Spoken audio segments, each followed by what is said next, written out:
Il n'aurait jamais dû me demander où était la Bastille. J'étais armé. Il aurait pu s'en douter. Je n'ai quand même pas la tête de quelqu'un qui se promène à poil dans les rues.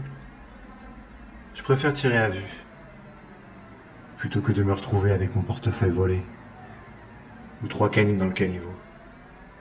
Vous me dites qu'il est mort, je veux bien vous croire.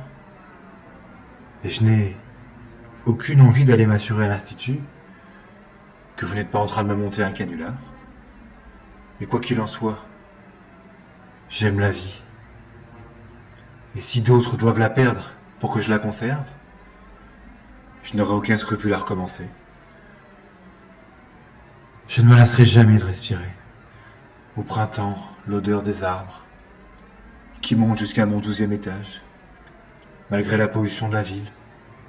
De manger des huîtres en regardant la mer. De faire l'amour avec une femme, tendre, douce, caressante, à la toison soyeuse, ou tondue le mois d'été, comme le crâne d'un adjudant. Oui, faire surtout l'amour. Le type dont vous me parlez avait l'air triste, et dans son regard, on voyait bien qu'il passait son temps à pester contre l'existence, à se réunir dans un sous-sol, avec d'autres apprentis cadavres de son espèce, pour en dire du mal et la diffamer, lâchement, car il savait qu'elle serait bien incapable de lui faire un procès. La loi protège les désespérés, et ceux qui les éliminent se retrouvent dans un commissariat où on les tracasse.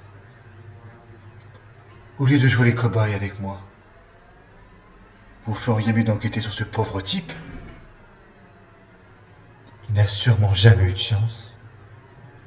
Quelques divorces, des enfants faits de briques et de broc, une douzaine de dépressions au compteur, jamais d'argent, jamais d'insouciance.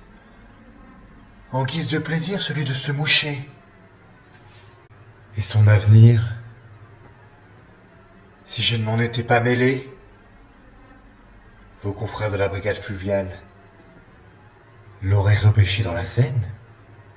D'ici là, il aurait dérangé les pompiers, plusieurs fois par semaine, pour qu'ils lui fassent un lavage d'estomac, qu'il coupe la corde à laquelle il se serait pendu, qu'il l'arrache au pylône, où il se serait empalé. Car pour un oui ou pour un non, il se serait jeté par la fenêtre. Il aurait de la sorte abusé des services publics, et incapable de payer ses impôts, trop impécunieux pour partir en voyage, consommer en abondance, comme tout citoyen a le devoir de le faire. Il n'aurait pas rapporté un centime à la société. En réalité, je me suis contenté d'accomplir un travail d'éboueur. Et j'ai du mal à comprendre ce que vous me reprochez. Après cette garde à vue, je prendrai quelques jours de vacances dans ma ferme normande. Mais sachez qu'en rentrant, je porterai plainte auprès du procureur. Si je ne vis pas sur vous un chargeur ou deux pour m'avoir fait perdre 48 heures de bonheur.